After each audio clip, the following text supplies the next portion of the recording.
파리의 심장부, 에펠탑이 보이는 그 화려한 거리에서 지금 무슨 일이 벌어지고 있는지 알고 계신가요? 세계 미식 문화의 중심지라 불리던 파리에서 프랑스인들이 줄을 서서 기다리는 곳이 있습니다. 처음엔 믿기 힘들었어요. 프랑스인들이 이렇게 열광할 줄이야. 누구도 예상하지 못했던 이 현상은 어떻게 시작됐을까요? 코로나19 이후 극심한 물가 상승으로 샴푸와 치약마저 아껴 쓰는 파리에서 어느 날 갑자기 나타난 작은 가게 하나가 도시 전체를 변화시키기 시작했습니다. 해당 사연은 해외 커뮤니티에 올라온 사연자의 실제 사연을 바탕으로 재구성된 이야기입니다. 황금튜브 오늘의 사연 시작하겠습니다. 그 전에 잠깐 구독, 좋아요, 알림 설정 부탁드립니다. 안녕하세요. 저는 파리 소르본 대학에서 경제학을 가르치는 마리 뒤부아라고 합니다. 36살에 부교수 자리를 얻은 제 인생은 한때 화려했죠. 파리의 세련된 카페에서 에스프레소 한 잔을 마시며 신문을 읽는 아침이 일상이었어요. 하지만 지금은 그 모든 것이 마치 꿈처럼 느껴집니다. 코로나19가 프랑스를 강타한 지 3년이 지났지만 우리의 일상은 회복되지 않았어요. 오히려 더 나빠졌다고 할 수 있죠. 이제 우리는 마스크 대신 생필품 가격표를 보며 숨을 헉하고 들이마십니다. 제가 즐겨 사던 유기농 샴푸 가격은 무려 80%나 올랐어요. 믿기지 않으시죠? 저도 그랬습니다. 진열대 앞에서 한참을 서 있다가 결국 가장 저렴한 일반 샴푸를 집어들었던 그 순간 제 자존심이 바닥을 쳤어요. 프랑스 통계청에 따르면 현재 프랑스 인구의 49%가 생활용품 구매를 줄였다고 해요. 반 정도의 사람들이 치약을 아끼고 샴푸를 덜 쓰고 세제 사용을 최소화하는 생활을 하고 있습니다. 제 동료 교수 니콜라스는 얼마 전 이제 머리는 주말에만 감아라고 농담처럼 말했지만 모두의 웃음 뒤에는 씁쓸함이 묻어 있었어요.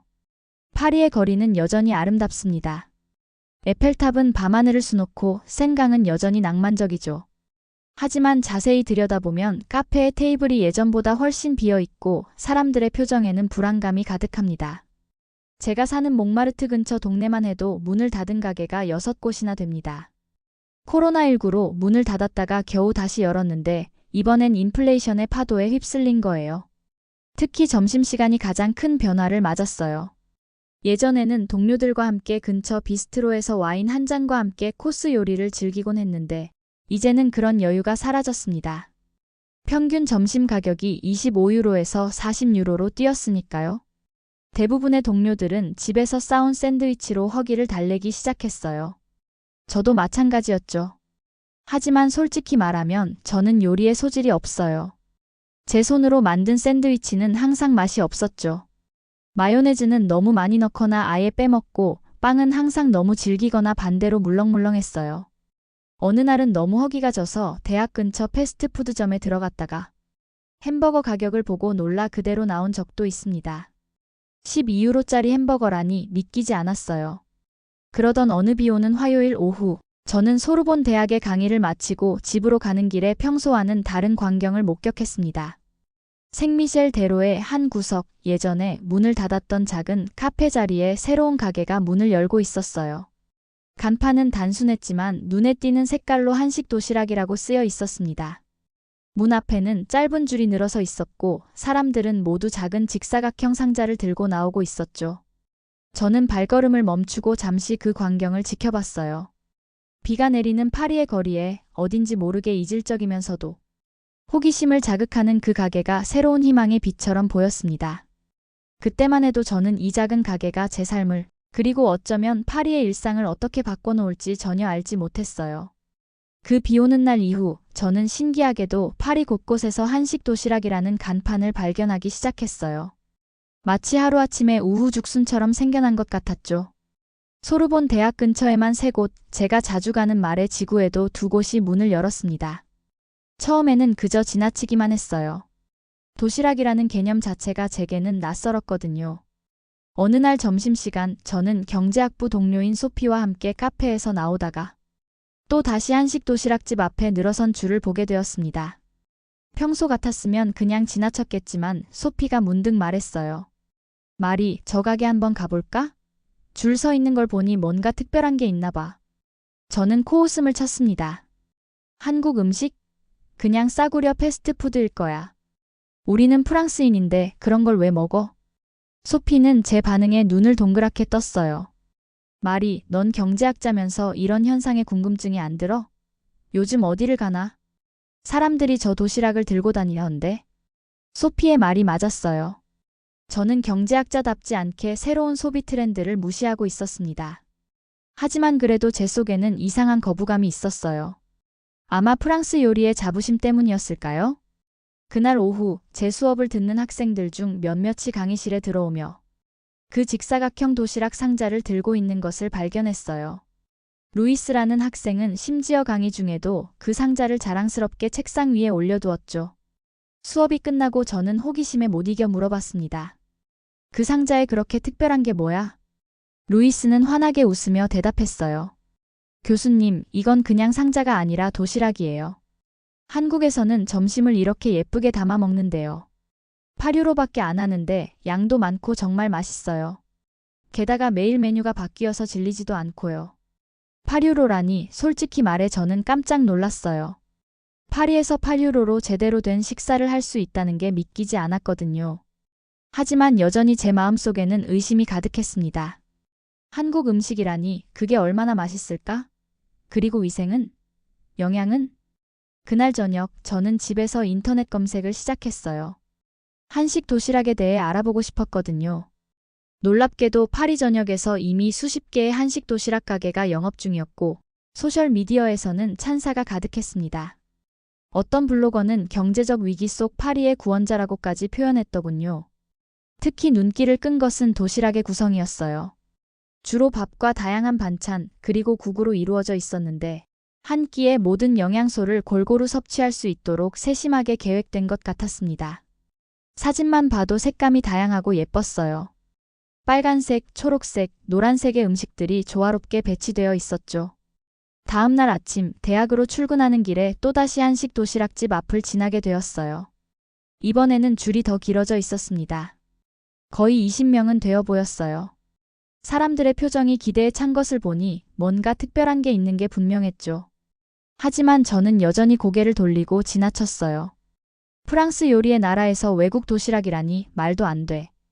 그날 점심시간 저는 평소처럼 대충 만든 샌드위치를 꺼내 먹으려는데 갑자기 옆자리에 니콜라스가 그 익숙한 직사각형 상자를 들고 와서는 자랑스럽게 열었어요. 그 순간 저는 입이 떡 벌어졌습니다. 상자 안에는 마치 작은 예술작품 같은 음식들이 가지런히 놓여 있었거든요. 고슬고슬한 흰 쌀밥, 선명한 빨간색의 어떤 볶음 요리, 갈색의 고기 조각, 초록색 나물, 그리고 작은 용기에 담긴 국까지. 그 색감과 향기에 저도 모르게 침을 꿀꺽 삼켰어요. 니콜라스는 제 표정을 보더니 웃으며 말했습니다. 마리, 넌 아직도 그 맛없는 샌드위치를 먹고 있구나. 한번 맛볼래? 이건 정말 대단해. 저는 잠시 망설였지만 니콜라스가 젓가락으로 집어주는 볶음밥을 한 입 먹어봤어요. 그 순간 저는 너무 놀라 한동안 아무 말도 할 수 없었어요. 그 맛은 어떻게 표현해야 할까요?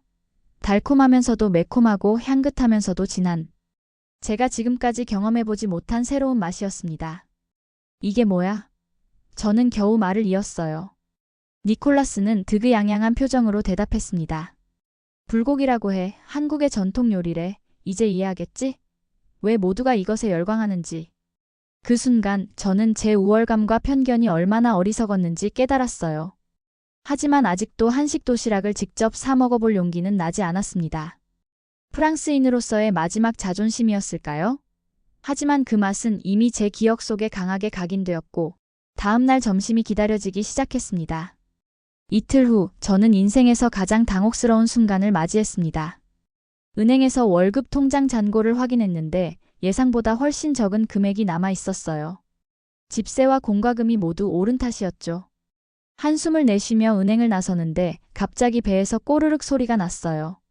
점심시간이 다가오고 있었는데 집에는 샌드위치를 만들 재료도 없었답니다. 주머니를 뒤적여보니 지갑에는 딱 10유로만 남아 있었어요. 그 순간 제 머릿속에 니콜라스가 말했던 8유로짜리 한식 도시락이 떠올랐습니다. 어쩔 수 없지. 저는 마음을 단단히 먹고 소르본 대학 근처의 한식 도시락집으로 발걸음을 옮겼어요. 가게 앞에 도착하자 역시나 줄이 늘어서 있었습니다. 하지만 생각보다 빨리 움직이고 있었죠. 그제야 가게 이름이 눈에 들어왔어요. 서울 도시락이라고 쓰여 있었습니다. 심플한 로고와 함께 한글로 된 글자들이 새겨져 있었는데 신기하게도 세련되고 모던한 느낌이었어요. 줄을 서서 기다리는 동안 저는 주변 사람들을 살펴봤답니다. 대학생, 회사원, 심지어 정장 차림의 비즈니스맨까지 다양한 사람들이 도시락을 기다리고 있었어요. 드디어 제 차례가 되었을 때 저는 너무 긴장한 나머지 메뉴판을 제대로 읽지도 못했네요. 그저 오늘의 추천 메뉴 주세요 라고 말했죠. 카운터 뒤에 있던 한국인 여성이 밝게 웃으며 말했습니다. 비빔밥 도시락 맞으세요? 8유로입니다. 저는 고개를 끄덕이며 지갑에서 마지막 돈을 꺼냈어요. 불과 몇 분 후 따뜻한 도시락 상자가 제 손에 들려 있었죠. 대학 뒤뜰 벤치에 앉아 조심스럽게 도시락을 열었습니다. 저는 너무 놀라 숨이 멎는 줄 알았어요. 도시락 상자 안에는 마치 작은 정원 같은 풍경이 펼쳐져 있었거든요. 가운데 노란 계란 지단, 주변에는 다양한 색깔의 나물들과 고기가 알록달록 놓여 있었고 김치와 작은 단지에 담긴 된장국까지 있었답니다. 첫 입을 떼는 순간 저는 너무 놀라 눈물이 날 뻔했어요. 뜨끈한 밥과 다양한 재료가 어우러진 그 맛은 기대 이상이었습니다. 매콤하면서도 달콤하고 고소하면서도 신선한. 제 입안에서 축제가 열리는 듯 했죠. 특히 고추장이라는 빨간 양념의 풍미가 정말 특별했습니다. 프랑스 요리와는 완전히 다른 맛이었지만 어쩐지 편안하고 따뜻한 느낌이 들었어요. 도시락 한 구석에 있던 김치를 조심스레 맛보았는데 그 독특한 맛에 처음엔 놀랐지만 씹을수록 중독성 있는 맛이 느껴졌습니다. 작은 국물 용기를 열자 구수한 된장국 향기가 풍겨왔고 한 모금 마시니 몸이 노곤해지는 것 같았어요. 무엇보다 놀라웠던 건 이 모든 것이 단 8유로였다는 사실입니다. 파리에서 이 가격에 이런 풍성한 식사를 할 수 있다니. 저는 머릿속으로 계산을 해봤어요. 제가 혼자 만든 샌드위치도 재료비가 7유로는 넘었거든요. 다음 날 저는 망설임 없이 다시 서울 도시락을 찾았습니다. 이번에는 제 의지로요. 메뉴판을 자세히 살펴보니 매일 다른 도시락이 준비된다고 했어요. 오늘은 불고기 도시락이라는 것을 선택했죠. 카운터에 서 있던 여성이 어제 저를 알아보고 반갑게 인사했어요. 어제 비빔밥 좋아하셨나요? 저는 활짝 웃으며 대답했습니다. 정말 맛있었어요. 오늘은 불고기를 먹어보고 싶어요. 그렇게 일주일이 지났고 저는 매일 다른 한식 도시락을 맛보게 되었습니다. 불고기, 잡채, 제육볶음, 닭갈비. 하나같이 맛있었고 건강한 느낌이었어요. 신기하게도 일주일 내내 한식을 먹었는데도 질리지 않았습니다. 오히려 더 알고 싶어졌죠. 대학에서는 점점 더 많은 동료 교수들이 한식 도시락을 들고 다니는 모습을 볼 수 있었어요. 심지어 학장님도 한 번은 회의실에 불고기 도시락을 가져오셨답니다. 교직원 라운지에서는 한식 도시락에 대한 이야기가 자연스럽게 오갔어요. 프랑스 요리가 세계 최고라고 생각했는데 한국 음식도 정말 대단해. 이렇게 건강하고 맛있는 음식을 왜 진작 몰랐을까? 제 편견은 완전히 깨졌습니다. 저는 한식에 대해 더 알아보기 시작했어요. 인터넷에서 한국 음식 문화와 도시락 문화에 대해 찾아봤죠. 한국에서는 오래전부터 도시락이라는 문화가 있었고 어머니들이 가족을 위해 정성껏 준비하는 사랑의 표현이었다는 것을 알게 되었어요. 특히 인상적이었던 건 한식의 균형 잡힌 영양 구성이었습니다. 탄수화물, 단백질, 채소가 골고루 들어있어 한 끼만으로도 필요한 영양소를 모두 섭취할 수 있었죠. 그리고 발효식품인 김치는 장 건강에도 좋다고 했어요. 프랑스의 경제적 위기 속에서 이렇게 합리적인 가격에 균형 잡힌 식사를 할 수 있다는 건 정말 축복 같았습니다. 몇 주가 지나자 파리의 풍경이 조금씩 달라지고 있었어요. 점심시간이면 한식 도시락을 든 사람들이 공원과 대학 캠퍼스에 모여 식사하는 광경이 늘어났죠. 심지어 스마트폰으로 도시락 사진을 찍어 소셜미디어에 공유하는 것이 트렌드가 되었답니다. 해시태그 한국 런치박스가 파리에서 가장 인기 있는 태그 중 하나였어요. 제가 자주 가는 서울 도시락의 주인 윤미나 씨와 친해지기 시작했습니다. 간단한 인사로 시작해서 이제는 제 이름을 기억하고 취향까지 알고 있었죠. 어느 날 용기를 내어 물어봤어요. 어떻게 이렇게 저렴한 가격에 이런 훌륭한 음식을 제공할 수 있나요? 윤미나 씨는 잠시 생각하더니 대답했습니다. 한국에서는 반찬이라는 개념이 있어요.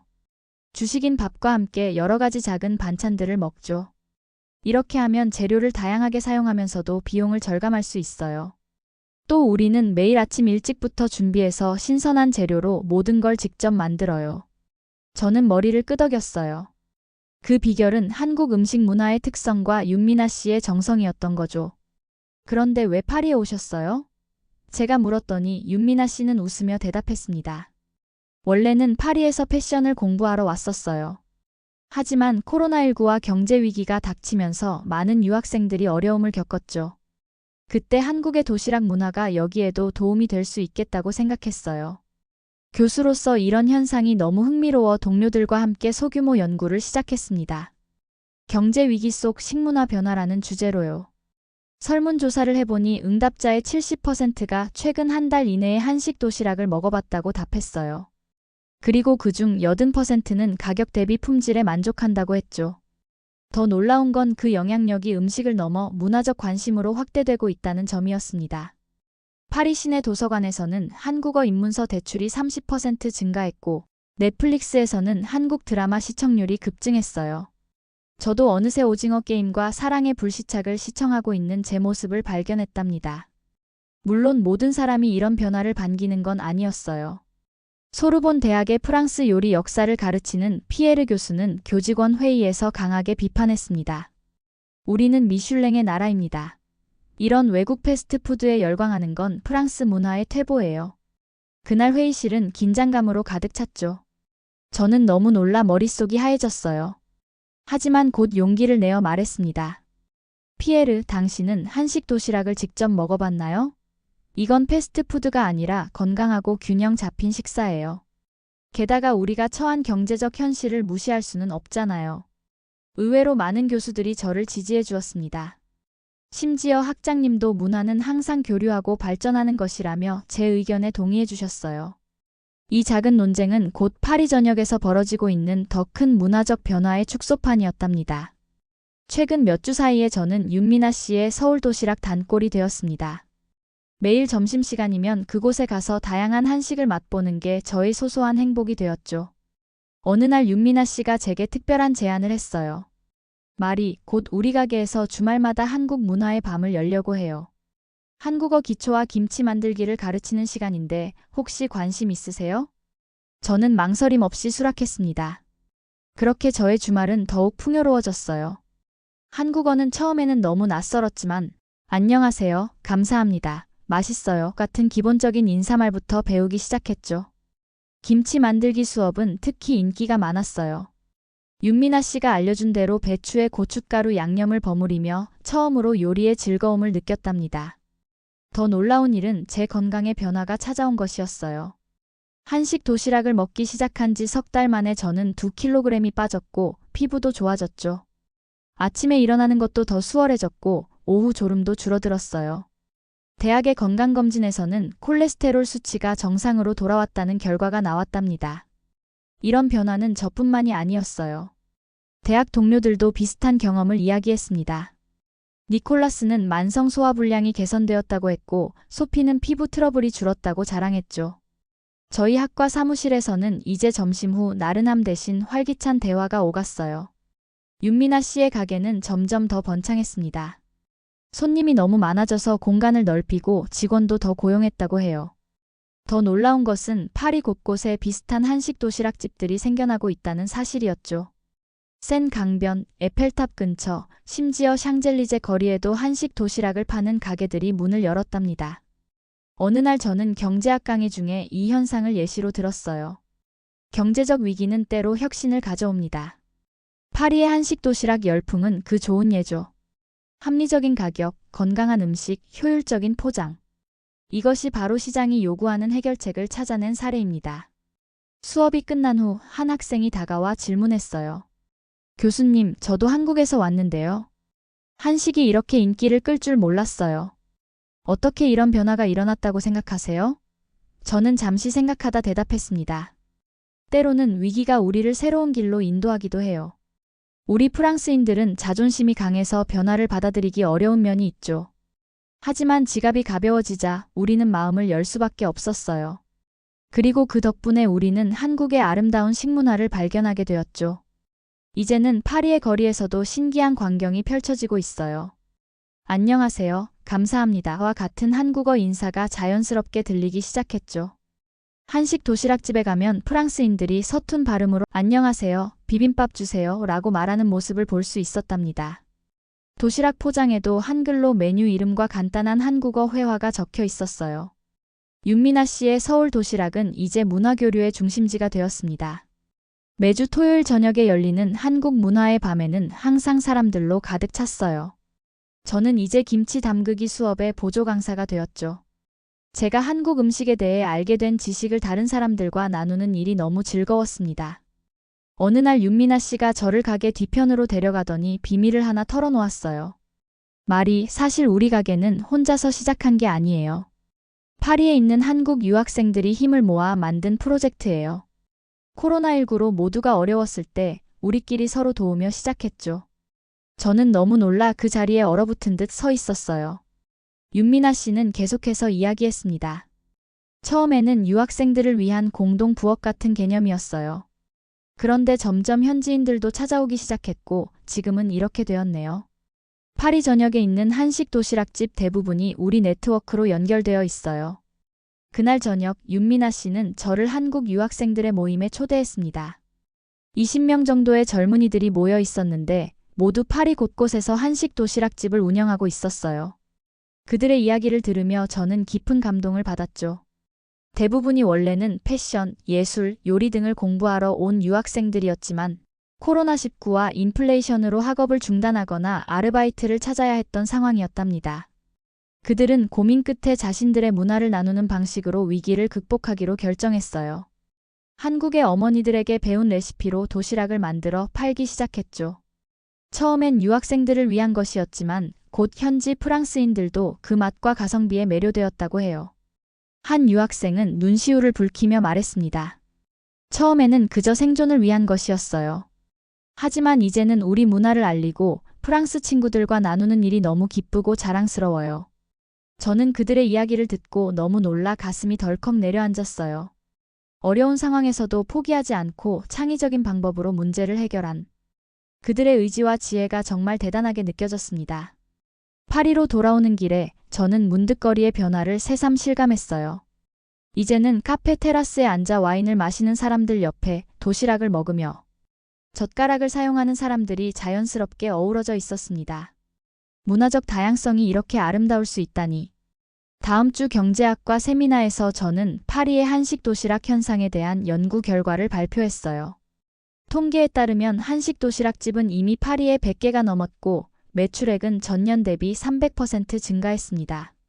더 놀라운 사실은 이로 인해 창출된 일자리가 500개가 넘는다는 점이었죠. 바로 어제 파리시청에서는 작지만 의미 있는 행사가 열렸습니다. 파리의 새로운 맛 한국 도시락 소개전이라는 이름의 이 행사는 파리 시의원들의 주도로 기획되었어요. 행사에서 한 시의원은 경제적 위기 속에서도 파리 시민들에게 건강하고 합리적인 식사를 제공하기 시작한 한국 도시락 문화에 관심이 높아지고 있다고 말했죠. 소개전에는 파리에 새로 생긴 한식 도시락집들이 참여했고 윤미나 씨의 서울 도시락도 물론 그 중심에 있었습니다. 저는 윤미나 씨의 초대로 행사에 참석했어요. 시청 앞 광장에 마련된 부스에서는 다양한 한식 도시락이 선보였고 간단한 한국 전통 공연도 펼쳐졌답니다. 그날 행사에서 저는 유명한 프랑스 음식 평론가 앙드레 디프렌을 만났어요. 그는 한식 도시락에 큰 관심을 보이며 이렇게 말했습니다. 한국 음식의 균형과 철학이 인상적이에요. 우리 프랑스 요리도 배울 점이 많습니다. 행사의 하이라이트는 한국 대사관 문화원장의 인사말이었어요. 그는 음식은 국경을 넘어 사람들의 마음을 잇는 달이라며 이런 문화적 교류가 양국 관계를 더욱 돈독하게 만들 것이라고 말했습니다. 그 자리에서 파리시와 한국문화원 간의 음식 문화교류 프로그램 구상이 발표되었고 소규모지만 매달 한식 관련 행사를 열기로 했다는 소식도 들었죠. 그날 저녁 저는 윤미나 씨와 함께 행사 뒤풀이 자리에 참석했어요. 한국 유학생들과 프랑스 요리 애호가들, 식품업계 관계자들이 한자리에 모였습니다. 와인과 소주가 오가는 가운데 저는 문득 이 모든 것이 어떻게 시작되었는지 돌아보게 되었어요. 윤미나 씨, 처음 이 사업을 시작할 때 이렇게 될 거라고 상상하셨나요? 제가 물었죠. 윤미나 씨는 잠시 생각에 잠기더니 대답했습니다. 전혀요. 처음에는 그저 생존을 위한 몸부림이었어요. 하지만 지금 생각해보면 어쩌면 위기가 우리에게 기회를 준 것 같아요. 우리의 음식 문화를 나눌 수 있는 기회를요. 그녀의 말에 깊이 공감했어요. 코로나19와 극심한 인플레이션이라는 위기가 없었다면 아마도 우리는 이런 문화적 만남을 경험하지 못했을 거예요. 때로는 가장 어두운 시간이 새로운 빛을 발견하는 순간이 되기도 하나 봅니다. 오늘 아침 저는 소르본 대학 근처 작은 공원에 앉아 윤미나 씨가 특별히 준비해준 도시락을 먹고 있었어요. 그때 한 학생이 다가와 말을 걸었습니다. 저것이 한국 도시락인가요? 저도 한번 먹어보고 싶었는데. 저는 웃으며 제 도시락을 나눠주었어요. 김치를 처음 맛본 학생의 표정이 조금 놀랐다가 이내 기쁨으로 바뀌는 모습을 보며 저는 다시 한번 음식의 힘을 느꼈습니다. 언어와 문화의 장벽을 넘어 맛있는 한 끼 식사가 사람들의 마음을 이어주는 거였죠. 지금 파리의 경제적 어려움은 여전히 계속되고 있지만 거리에는 따뜻한 온기가 느껴져요. 한식 도시락집 앞에 늘어선 줄에서 사람들은 서로 인사를 나누고 메뉴 추천을 해주며 소소한 일상을 나눕니다. 제 지갑은 여전히 가볍지만 마음은 그 어느 때보다 풍요롭답니다. 오늘도 저는 서울 도시락으로 향합니다. 윤미나 씨는 이제 제게 새로운 한국 음식을 맛보게 해주기 위해 항상 특별한 것을 준비해 두죠. 그리고 저는 그녀에게 프랑스어를 가르쳐 줍니다. 위기 속에서 피어난 우정, 그리고 음식을 통해 이어진 두 문화의 만남. 이것이야말로 진정한 세계화가 아닐까요? 안녕하세요, 윤미나 씨. 오늘의 도시락은 무엇인가요? 가게에 들어서며 한국어로 인사를 건넵니다. 윤미나 씨는 환하게 웃으며 대답해요. 말이 오늘은 특별히 청국장을 준비했어요. 우리나라의 오래된 지혜가 담긴 음식이죠. 저는 기대에 찬 마음으로 도시락을 받아듭니다. 프랑스인으로서 한식 도시락을 선택한 제 모습이 어쩌면 우리 모두의 미래를 보여주는 작은 신호인지도 모르겠어요. 다양성을 받아들이고 새로운 것을 배우며 함께 위기를 극복해 나가는 모습 말이죠. 여러분, 프랑스 파리에서 한식 도시락이 가져온 특별한 변화 어떠셨나요? 처음에는 한국 음식? 그냥 싸구려 패스트푸드일 거야 라며 거부감을 보이던 마리 교수가 한식의 맛과 정성, 그리고 한국 유학생들의 따뜻한 이야기를 접하면서 완전히 다른 사람이 되었죠. 특히 인상적이었던 것은 합리적인 가격과 건강한 영양 구성 같은 실용적인 매력과 함께 위기 속에서도 자신들의 문화를 나누며 희망을 만들어간 한국 유학생들의 공동체 정신이었습니다. 이제는 한국어를 배우고 김치를 직접 담그며 윤미나 씨와 문화 교류까지 하는 완벽한 한국 팬이 된 마리 교수의 모습이 감동적이지 않나요? 혹시 여러분 주변에도 한국 음식이나 문화 덕분에 특별한 경험을 하신 분들이 계신가요? 또는 해외에서 우리 문화를 접하고 놀라셨던 경험이 있으신가요? 여러분의 특별한 이야기를 댓글로 들려주세요. 여러분의 댓글은 더 좋은 사연으로 찾아올 수 있는 황금튜브의 원동력입니다. 오늘 사연이 좋았다면 구독, 좋아요, 알림 설정 부탁드리며 영상 끝까지 시청해주셔서 너무 감사드립니다. 더 좋은 영상으로 다시 찾아뵙는 황금튜브가 되겠습니다. 늘 건강 조심하시고 알차고 즐거운 하루 되세요.